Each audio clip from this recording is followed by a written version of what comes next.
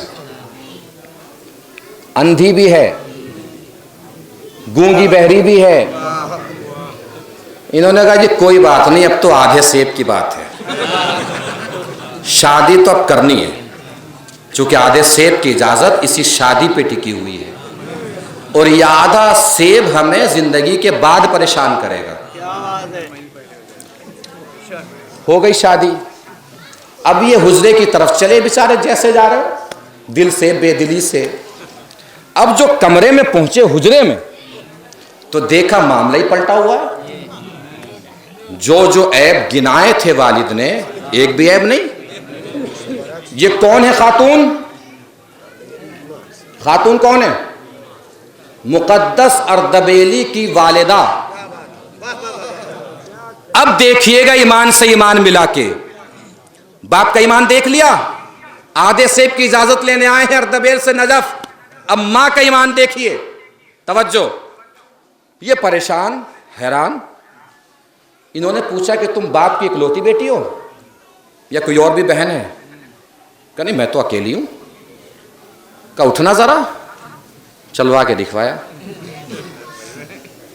کہ پریشان کیوں ہو؟ کہ بھئی پریشان میں یوں ہوں کہ والد نے بتایا ہے کہ تم میں بہت سارے عیب ہیں۔ کیا کیا بتایا؟ کہ تم اپاہج ہو، اندھی ہو، گونگی بہری ہو۔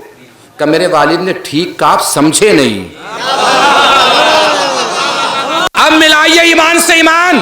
کہ میرے والد نے ٹھیک کہا، سمجھے نہیں۔ کہ تو آپ سمجھائیے۔ کہ کیا کہا میرے والد نے؟ اپاہج ہوں، پیروں سے چل نہیں سکتی۔ ہاں بالکل چل نہیں سکتی، چونکہ زندگی بھر اللہ کی مرضی کے بغیر دروازے سے قدم باہر نہیں نکالا۔ اور کیا کہا والد نے؟ اندھی ہوں، بالکل اندھی ہوں، نہ کسی نامحرم نے مجھے دیکھا، نہ کسی نامحرم کو میں نے دیکھا۔ اور کیا کہا؟ گونگی بہری بھی ہوں، ہاں گونگی بھی ہوں، بہری بھی ہوں، نہ کبھی کسی کی غیبت کی ہے، نہ کبھی کسی کی غیبت سنی ہے۔ اتنی مومنہ بیٹی جب میرے باپ کو ملی تو میرے والد گئے مولا کائنات کی تربت کے پاس، یا علی بیٹی آپ نے دی ہے تو داماد بھی آپ دلائیے۔ نہیں توجہ دی؟ یا علی بیٹی آپ نے دی ہے تو داماد بھی آپ دلائیے۔ جب آپ آئے اردبیل سے نجف آدھے سیب کی اجازت لینے تو میرے بابا سمجھ گئے آپ کو آدھا سیب نہیں لایا، میرا مولا میرے دروازے پہ داماد بنا کے لایا۔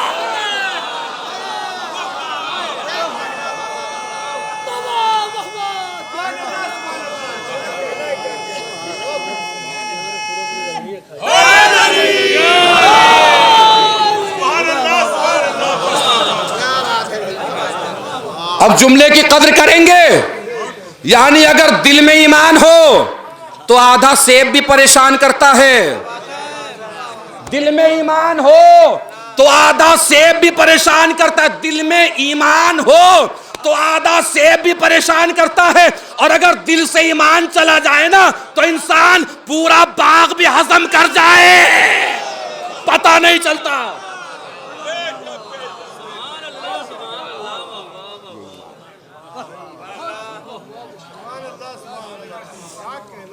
ایمان سے ایمان ملائیے۔ جب ایمان سے ایمان مل جاتا ہے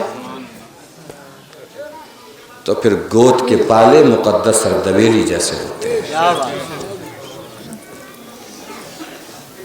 بلندی کردار کسی بھی شخصیت میں اس کے والدین کے کردار کا عکس ہوتی ہے۔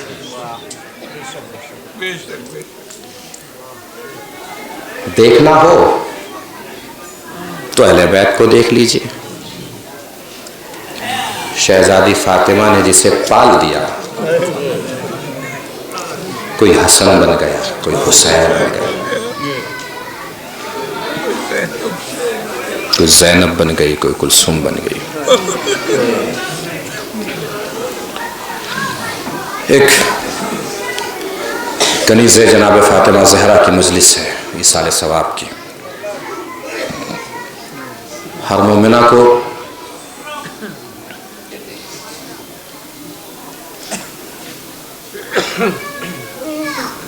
اس بات کی تمنا رہتی ہے کہ جب محشر کا میدان ہو تو اسے بعنوان کنیز جناب سیدہ پہچانا جائے۔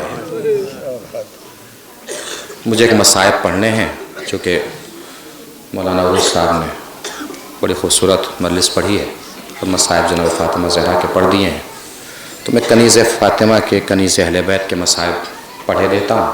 ایک بار میں شاید جلال پور میں مصائب پڑھ چکا ہوں، وہ تذکر ہو جائے گا، مکرر ہو جائے گا۔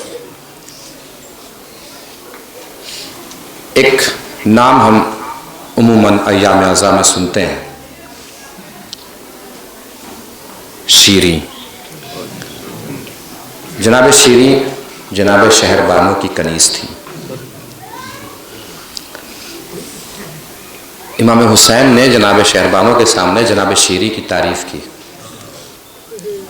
کہ تمہاری یہ کنیز بڑی متقی ہے، بڑی پرہیزگار ہے، بڑی عابدہ ہے۔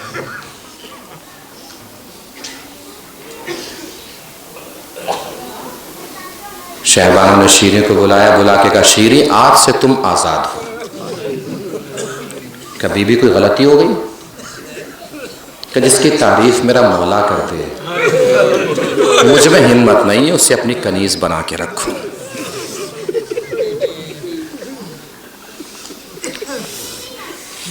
لیکن شیریں اس گھر سے گئی نہیں، وہیں رہتی رہی۔ کوفے کے باہر ایک پہاڑ تھا جس کے اوپر ایک شخص رہتا تھا جس کا نام حارث تھا۔ حارث مولا حسین کا چاہنے والا تھا، مدینے آیا، مولا حسین شیریں کے پاس آیا، شیریں حارث ہمارا چاہنے والا ہے، تم کہو تو تمہارا عقد حارث کے ساتھ پڑھ دوں۔ کہ مولا آپ میرے سید ہیں، میرے سردار ہیں، جو آپ کی مرضی پڑھ دیجئے۔ کہ شیریں مہر میں کیا لوگی؟ مہر میں کیا لوگی؟ کہ مولا جس سے آپ کے در کی کنیزی مل گئی، اس سے دولت دنیا سے اور کیا چاہیے؟ کہ نہیں کچھ نہ کچھ مہر تو رکھنا پڑے گا۔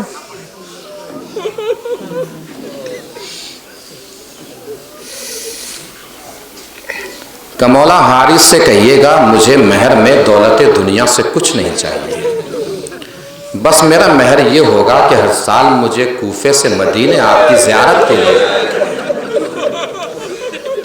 آپ کی آوازیں بلند ہوئی، اللہ ان آوازوں پر رحمت نازل کرے، کوئی غم نہ دے سوا۔ بہت سکون سے، بہت اطمینان سے سنتے جائیے گا، بات دل تک پہنچے گی تو آنکھوں سے آنسو خود بخود برآمد ہوں گے۔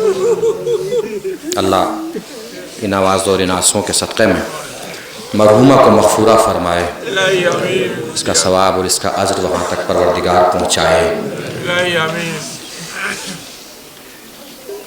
شیریں چلی گئی، ہر سال کوفے سے مدینے زیارت کے لیے آتی تھی۔ سن 60 ہجری تھی، شیریں زیارت کر کے پلٹی۔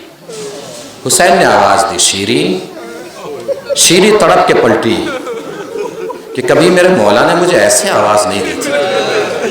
کہ مولا کیا بات ہے؟ کہ بات کچھ نہیں ہے، بس پوچھنا یہ ہے کہ اگلے سال کا کیا ارادہ ہے؟ شیریں نے کہا مولا جیسے ہر سال آتی ہوں ویسے اگلے سال بھی آؤں گی۔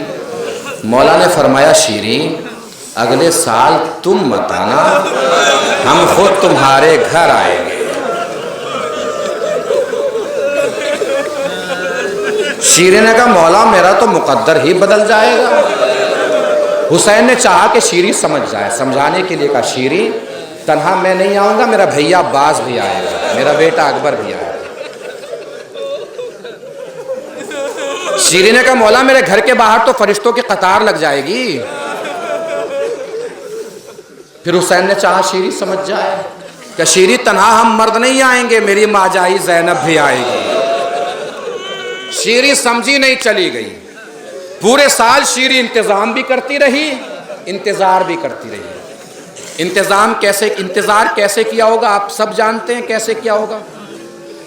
نہ ذہن میں آئے تو اس سال کا ایام عزا دیکھ لیجئے کیسے انتظار ہو رہا تھا، کیسے ہوگا، کس طرح ہوگا، مجلس کیسے ہوگی، ایام عزا کیسے انتظار ہو رہا تھا۔ سوچئے شیریں کے گھر میں حسین کا انتظار ہو رہا تھا۔ اور انتظام کیسے کیا جانتے ہیں؟ ایک کرسی بنوائی، اس کرسی پہ آئیں گے تو میرے مولا حسین بیٹھیں گے، مسندیں بنوائی، اس مسند پہ اکبر بیٹھیں گے، اس مسند پہ عباس بیٹھیں گے۔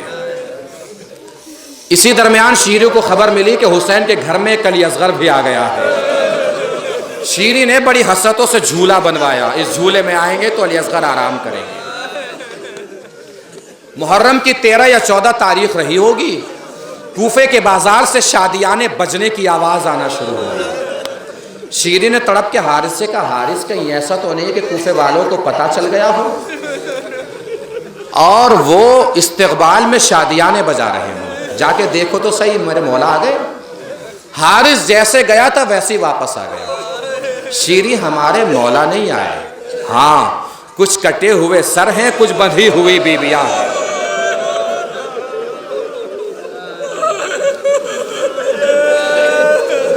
لیکن جانتے ہو شیری کسی خوددار گھرانے کے لوگ معلوم ہوتے ہیں۔ کہ کیسے پتا چلا خوددار گھرانے کے لوگ ہیں؟ کہ میں نے چھوٹے چھوٹے بچوں کو دیکھا ہے، بھوکے بھی ہیں پیاسے بھی ہیں، مگر خوددار اتنے ہیں نہ کسی سے کھانا مانگ رہے ہیں نہ پانی۔ شیری نے کہا یہ خان سجا رکھا ہے، لے جاؤ، کھانا کھلا بھی دو، پانی پلا بھی دو۔ اب جو حارث پلٹ کے واپس آیا تو ہاتھوں کا منظر وہی تھا، آنکھوں کا منظر بدل چکا تھا۔ شیری نے تڑپ کے کہا، حارث کی آنکھوں میں آنسو کیسے؟ کہا شیری تم بھی اپنا دل سنبھال لو، قیدیوں نے سوال بڑا عجیب کر لیا ہے۔ کہ قیدیوں نے کیا سوال کیا ہے؟ کہ قیدیوں نے سوال کیا ہے گھر جا کے پوچھ کے آؤ کھانا صدقے کا ہے کہ ہدیے کا۔ شیری کے سر سے چادر سرک گئی کہ یہ سوال تو بس میرے مولا کے گھر والے کر سکتے ہیں۔ کیا اجازت ہے تھوڑی دیر کے لیے تمہارے ساتھ بازار چلوں؟ شیری بازار میں آئی، دیکھا ایک جوان ہے جس کے ہاتھوں میں ہتکڑیاں، پیروں میں بیڑیاں، گلے میں خاردار توق۔ شیری گئی، پوچھا بھائی کہاں سے آئے ہیں؟ امام سجاد نے دھیمے لہجے سے جواب دیا، ہم لوگ مدینے کے رہنے والے ہیں۔ تو مدینے میں تو میری شہزادی بھی رہتی ہے۔ سجاد نے سر جھکا لیا، کوئی جواب نہ دیا۔ شیری کبھی ادھر دوڑ رہی ہے کبھی ادھر دوڑ رہی ہے۔ اچانک شیری کی نظر زینب پہ پڑ گئی۔ اب میں کچھ کہوں گا نہیں، آپ اپنے اپنے دل پہ ہاتھ رکھ کے سوچئے گا کہ زینب کے دل پہ کیا گزری ہوگی۔ ادھر سے شیری زینب کی طرف بڑھی، ادھر زینب نے برابر میں کھڑی ہوئی بیبیوں سے کہا مجھے چاروں طرف سے چھپا لو، کہیں شیری مجھے پہچان نہ لے۔ سوچئے گا ضرور زینب کے دل پہ کیا گزری ہوگی۔ شیری قریب پہنچی، پوچھا بی بی وہ بھائی بتا رہے کہ آپ لوگ مدینے کے رہنے والے ہیں؟ کہا کہ ہاں ہم مدینے کے رہنے والے ہیں۔ کہ بی بی مدینے میں تو میری شہزادی بھی رہتی ہے۔ زینب نے سوال کر لیا تیری شہزادی کا نام کیا ہے؟ اب دل پہ ہاتھ رکھ کے سوچئے گا زینب کے دل پہ کیا گزری ہوگی۔ جیسے ہی زینب نے کہا نا تیری شہزادی کا نام کیا ہے، شیری 2 قدم پیچھے ہٹی، برابر میں کھڑے ہوئے مجمع کو دیکھ کے کہا بی بی مجھے معاف کیجئے گا، اس بھرے مجمع میں میں اپنی شہزادی کا نام نہیں لے سکتی۔ تڑپ گئی زینب، قریب تھا کہ کھل جائے شیری کس سے بات کر رہی ہے۔ اچانک نو کے نیزہ پر سر حسین نے تلاوت کرنا شروع کی۔ شیری ادھر سے پلٹی، حسین کے سر کے سامنے ہاتھوں کو جوڑ کے کھڑی ہو گئی۔ حسین کا سر تلاوت کیے جا رہا ہے، خون آلود چہرہ، شیری پہچان نہ پائی، مگر تھوڑی کی دیر کے بعد سر اور سینہ پیٹ کے کہتی ہے مولا میں پہچان گئی آپ حسین ہیں۔ آخری جملے ہیں، مصائب تمام ہیں، رو لیجئے گا جتنا رونا ہوگا، دے لیجئے گا پرسہ جتنا دینا ہوگا۔ مولا میں پہچان گئی آپ حسین ہیں، مولا میں پہچان گئی وہ اکبر کا سر ہے، وہ اصغر کا سر ہے، وہ قاسم کا سر ہے، مولا میں پہچان گئی وہ میری شہزادی ہے، وہ آپ کا بیٹا سجاد ہے۔ 2 قدم پیچھے ہٹ کے شیری معلوم ہے کیا کہتی ہے، دل پہ چوٹ لگے گی، آنکھوں سے آنسو نکلیں گے، رومال فاطمہ میں جگہ مل جائے گی۔ شیری 2 قدم پیچھے ہٹ کے کہتی ہے مولا معاف کیجئے گا، اکبر کا پرسہ بعد میں دوں گی، اصغر کا پرسہ بعد میں دوں گی، اکبر کا پرسہ بعد میں دوں گی، قاسم کا پرسہ بعد میں دوں گی، مولا پہلے بس مجھے یہ بتا دیجئے عباس کہاں تھا؟ نام عباس سنا، سر حسین تڑپا، گھوڑے کی گردن کی طرف اشارہ کر کے کہا شیری پہلے عباس کے بازو قلم ہوئے، بعد میں میرا سر قلم ہوا، بعد میں تیری شہزادی کی رضا چھینی۔ شیری دیکھ میں نے وعدہ پورا کر دیا، میں تنہا نہیں آیا، میرا بھیا عباس بھی ہے، میرا بیٹا اکبر بھی ہے، میرا لال سجاد بھی ہے، میری ماں جائی زینب بھی ہے۔ مولا انتظار تھا مگر ایسا انتظار نہ تھا۔ الا لعنت اللہ علی القوم الظالمین سیعلم الذین ظلموا ای منقلب ینقلبون ان اللہ و انا الیہ راجعون رضم بقضائہ و تسلیما لامرہ۔ بار الہ اس مجلس عزا، فرش عزا، عشق عزا کا جو بھی ثواب تو نے معین اور مقرر فرمایا ہو، اس سے مرحومہ کی روح کو شاد و آباد فرما، مرحومہ کو جوار معصومین میں جگہ عنایت فرما، مرحومہ کے گناہ کبیرہ اور گناہ صغیرہ کو معاف فرما، بار الہ مرحومہ کے پسماندگان کو صبر جمیل عنایت فرما، بار الہ جو بھی حضرات پریشان حال ہیں ان کی پریشانیوں کو دور فرما، جو مقروض ہیں ان کے قرضوں کو ادا فرما، جو بغیر کسی خطا کے مقید ہیں انہیں قید سے رہائی دلا، جو بیمار ہیں انہیں شفائے کاملہ و عاجلہ عنایت فرما، پرچم اسلام کو سر بلند فرما، پرچم کفر و نفاق کو سر نگو فرما، مقامات مقدسہ کی حفاظت فرما، علماء کرام کی حفاظت فرما، مراجع کرام کی حفاظت فرما، امام آخر کے ظہور میں تعجیل فرما، اور ہم سب کو اس قابل بنا کہ بعد ظہور ہم امام کے انصار و آوان میں شریک ہو سکیں۔ گزارش ہے ایک مرتبہ اور سورہ حمد اور 3 مرتبہ سورہ اخلاص کی تلاوت فرما کر صابرہ خاتون مرحومہ بنت سید محمد ناظر مرحوم کی روح کو ایصال فرما دیں۔